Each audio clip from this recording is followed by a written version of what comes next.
Pakistanla Hindistan arasında bu vaxta qədər də təxminən 4 bu tipli hadisə baş vermişdi. Yəni bu günə qədər bu artıq 5-ci münaqişədir ki, bunlar müharibəyə yaxınlaşırlar. Amma keçən 4 münaqişədə ümumili, yəni geniş miqyaslı müharibə vəziyyətinə gəlib çatmadı.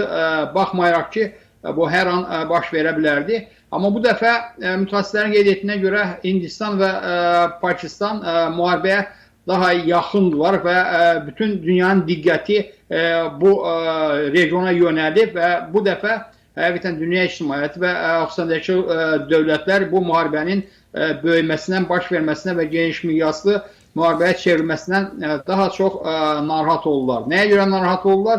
Ona görə ki, bu dəfəki müharibə heç şübhəsiz nüvə silahlarından istifadə etmədən başa çatmayacaq və cəmiyyəti, dünya əhalisini, o cümlədən aparıcı dövlətləri narahat edən əsas məsələ də bu nüvə dövlətlərinin öz müharibələrinin müəyyən mərhələsində nüvəyə əl atma ehtimalıdır. Və təbii ki, əgər nüvəyə ehtimal olunarsa, nüvə silahlarından istifadə olunarsa, bu təkcə Pakistan və Hindistan üçün deyil, ümumiyyətlə yer kürəsi üçün, bəşəriyyət üçün çox böyük bəlalara səbəb olacaq. Ona görə bugün keçən müharibələrdən fərqli olaraq, keçən münaqişələrdən fərqli olaraq daha diqqətlə izlənir bu münaqişə və bir tərəfdən münaqişənin qarşısını almağa cəhd edirlər, digər tərəfdən isə münaqişənin qarşısını almaqda sanki əlacsızlar. Yəni münaqişənin qarşısını almaq üçün müəyyən tədbirlər görmürlər. Amma digər tərəfdən müəyyən qruplar var ki, bu münaqişənin də məhz süni şəkildə baş verdiyini və bu münaqişənin regionda və ümumiyyətlə dünyanın müxtəlif yerlərində baş verən münaqişələrin ikinci, üçüncü plana keçməsi üçün törəldiyini iddia edənlər də var.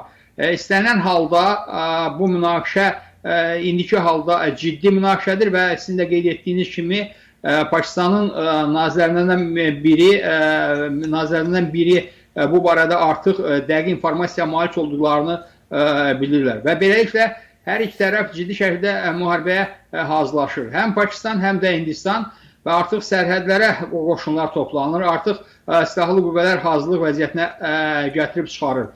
Və bu nüvə müharibəsinə gətirib çıxaracaq, çıxarmayacaq. Qeyd etdiyimiz kimi, digər münaqişələrdən, yəni bu vaxta qədər baş verən, Hindistanla Pakistan arasında baş verən münaqişələrdən bir qədər fərqlənir.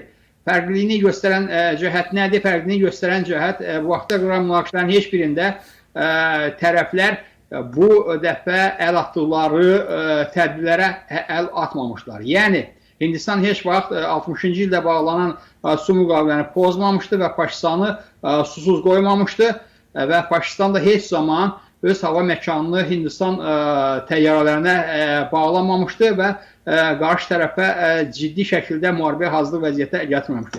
Yəni bu qırmızı cizgilərdirmi, yəni iki ölkə arasında? Bunlar keçilirsə artıq müharibə ehtimalı daha da böyüyür. Əlbəttə ki, Pakistan suyun kəsilməsi, Pakistan Hindistan tərəfindən suyun kəsilməsini müharibə elanı kimi qiymətləndirildi və məhz bu baxımdan da müharibənin real göründüyünü söyləyirlər. Amma bütün bunlara baxmayaraq, yəni müharibənin nə qədər real olmasına baxmayaraq, müharibəni real etməyə ya müharibədən çəkindirən səbəblər də mövcuddur və biz ümid edirik ki, yaxud da ki, dünya cəmiyyəti, mütəxəssislər ümid edirlər ki, məhz müharibədən çəkindirən xüsusiyyətlər və bu müharibənin nüvə müharibəsinə, yaxud da ki, 3-cü dünya müharibəsinə qədər inkişaf etməsinin qarşısını alacaq. Və bu müharibədən çəkindirən səbəblər hansılardır və ilk növbədə hər iki dövlətin nüvə silahına malik olmasıdır. Yəni, baxmayaraq ki, Hindistan iddia edir ki, əgər nüvə silahı belə istifadə olunsa, o Pakistanı yerdə yeksan edəcək, amma nüvə silahının istifadəsi təqdirində heç Pakistan da ziyansız ötüşməyəcək. Müəyyən qədər Pakistana ziyan dəysə də, Pakistan ziyan çəksə də, Hindistan da Pakistan atəşləri qarşısında heç də ziyansız ötüşməyəcək. Ona görə də ilk növbədə bu nüvə silahına malik olma bu ölkələri böyük, geniş həzmli müharibədən çəkindirən vasitə kimi hazırda çıxış edir. Yəni onlar əgər nüvə silahından istifadə etməməyə söz versələr belə, bilmək olmaz, müharibənin hər hansı bir dövründə, yaxud da ki, döyüşlərin hər hansı anında tərəflərdən biri öz zəif qaldığını görərək nüvə silahına əl atmasın. Bu istisna deyil. Məhz buna görə də mən hesab edirəm və mütəxəssislər də hesab edirlər ki, bu faktor, yəni hər iki dövlətin nüvə silahına malik olması faktoru tərəfləri müharibədən çəkindirən amillər kimi hal-hazırda çıxış edir. Amma bundan başqa digər amillər də var. Bu amillər hansılardır? Bu amillər elə məhz qeyd etdiyimiz kimi qlobal və böyük dövlətlərin təzyiqləridir. Bildiyimiz kimi həm Amerika Birləşmiş Ştatları, həm Çin, eyni zamanda Rusiya müharibənin qarşısını almaq istiqamətdə müəyyən addımlar atırlar. Məsələn, xüsusən Çinin Xarici İşlər Nazirinin bəyanatını ki, V'nin bəyanatını mən burada misal gətirə bilərəm. O bəyan elədi ki, Çin həmişə Pakistanın yanında olub və bundan sonra da olacaq. Və bu öz-özlüyündə nə deməkdir? O deməkdir ki, Hindistan əgər Pakistanı dağıtmaq istiqamətində, Pakistanı məhv etmək istiqamətində, Pakistanı yer üzünə silmək istiqamətində addımlar atırsa, Çin buna baxmayacaq, yəni əlini, qolunu bağlayıb baxmayacaq və həmişə Pakistanın yanında olduğu kimi bu dəfə də Pakistanın yanında olacaq və ona lazım olan köməyi göstərəcək. Və bu da Hindistanı Pakistana müharibə elan etməkdən, ona hücum etməkdən saxlayan faktor kimi özü göstərə bilər. Digər faktor isə hər iki tərəfdə iqtisadi vəziyyətin ağır olmasıdır. Bildiyimiz kimi həm Hindistanda, həm Pakistanda iqtisadi vəziyyət olduqca ağırdır. İnsanlar onsuz da günü-günə calayıb yaşırlar və yoxsulluq, işsizlik baş alıb gedir.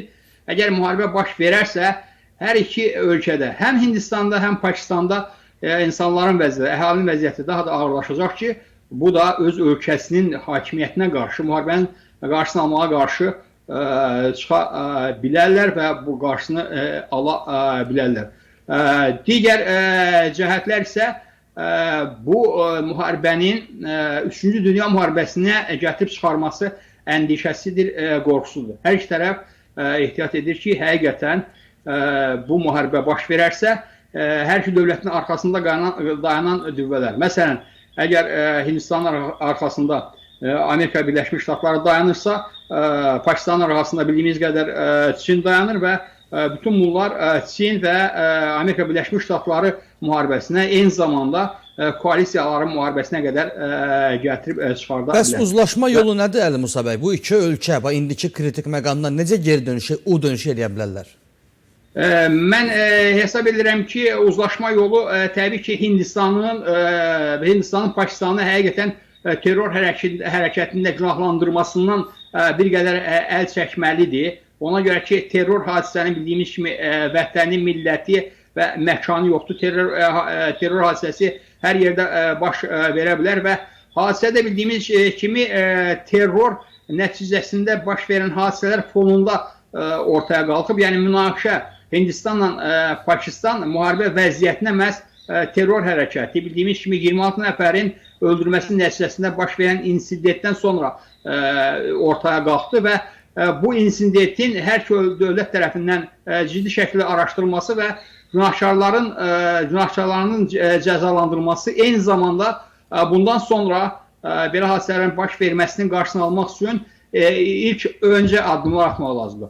Amma dediyim kimi bu müvəqqəti hadisə ola bilər, yəni müvəqqəti tədbir ola bilər, yaxud da ki, müvəqqəti tədbir kimi baş qaldıra bilər. Amma bunun kökünə getmək lazımdır, hadisənin kökünə getmək lazımdır ki, Kəşmir nəyə görə iki ölkə arasında bölünməyən bir hadisədir, bölünməyən bir yaradır, bir vasitədir. Məhz bunun kökündə nələr dayanır? Bundan sonra əgər həm Hindistan, həm də Pakistan bu münaqişəni birdəfəlik ölkələrindən, yaxud da ki, iki ölkə arasında inkişafa mane olan, düşmənçilik yaradan bir hadisə kimi aradan qaldırmaq istəyirlərsə, mən hesab edirəm ki, həm də BMT-nin başçılığı altında danışığa gəlməli və Kəşmirin statusuna yenidən baxmalıdır. O zaman, yəni 49-cu ildən sonra, yaxud da ki, 47-49-cu illərdə Kəşmir Pakistanların nəzərində və həqiqətən də belədir, qeyri-qanuni olaraq götürüb Hindistana verilmişdir. Baxmayaraq ki, Kəşmirdə yaşayan əhalinin sayı çoxdur, müsəlman əhalisinin sayı çoxdur və orada yaşayanlar özlərini Pakistana daha yaxın hesab edirlər, nəinki Hindistana. Amma nə BMT-də, nə də Hindistanda orada yaşayan əhalinin fikri, rəyi nəzərə almadan o götürülüb Hindistana verilmişdir.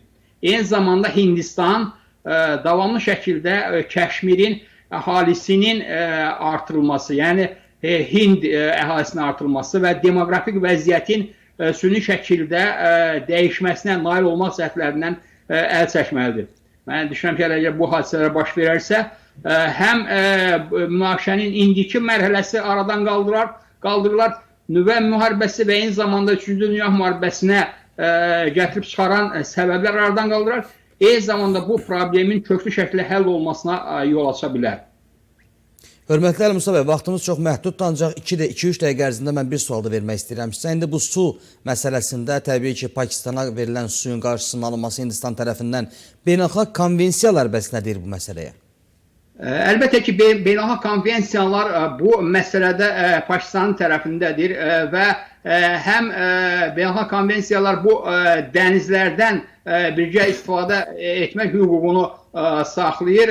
Dəniz əhalində yaşayan, hətta ki, dünyada mövcud olan su mənbələrindən həm ona əlaqəsi satan ölkələr, eyni zamanda onun üzərində yaşayan ölkələr eyni səviyyədə istifadə etməlidir. Və bütün bu beynəlxalq konvensiyalardan başqa Hindistanla Pakistan arasında bu barədə 1960-cı ildə müqavilə imzalanmışdır. Bu müqavilə də məhz beynəlxalq konvensiyalara uyğun imzalanmışdır və heç bir ölkə bu konvensiyaya uyğun olaraq digər ölkənin sudan istifadə etmək hüququnu əlindən ala bilməz. Mən hesab edirəm ki, bu təbii ki, Birləşmiş Millətlər Təşkilatı yaxud da ki, beynəlxalq hüquqi orqanlar bu məsələyə baxacaq və bu məsələdə mən düşünürəm ki, Pakistanın haqlı olduğunu bir daha sübut edəcək. Amma indiki halda həqiqətən Hindistan Pakistanın suyunu kəsməklə həm beynəlxalq konvensiyaları, həm də ki, Pakistanla Hindistan arasında olan beynəlxalq müqaviləni kobud sürətdə pozur. Bu da nəyə göstərir? Bu onu göstərir ki, həqiqətən Hindistan bu münaqişənin sülh yolu ilə həll olmasında ciddi maraqlı deyil, yaxud da ki, müharibə üçün bir səbəb axtarır. Və suyun qarşısını kəsməkdə məqsədi məhz Pakistanı eyni adekvat addım atmağa məcbur etmək və bununla da müharibənin mövcud olmasına, müharibənin yaranmasına, müharibənin qızışmasına səbəb yaratmaq istəyir. Və mən düşünürəm ki, beynəlxalq təşkilatlar, o cümlədən güclü qlobal güclər vəziyyətin nüvə silahının istifadə etmə mərhələsinə çatdığına görüb mütləq müdaxilə edəcəklər və arbitr şəklində hərəsinin hüququnu və səhvini başa salacaqlar. Və indiki halda isə mən düşünürəm ki, müəyyən qədər bu düşmənçilik, ya da müharibə ritorikasından bir qədər geri çəkilmək lazımdır hər iki dövlət üçün və mən hesab edirəm ki, bu istiqamətdə də artıq müəyyən addımlar atılması müşahidə olunur.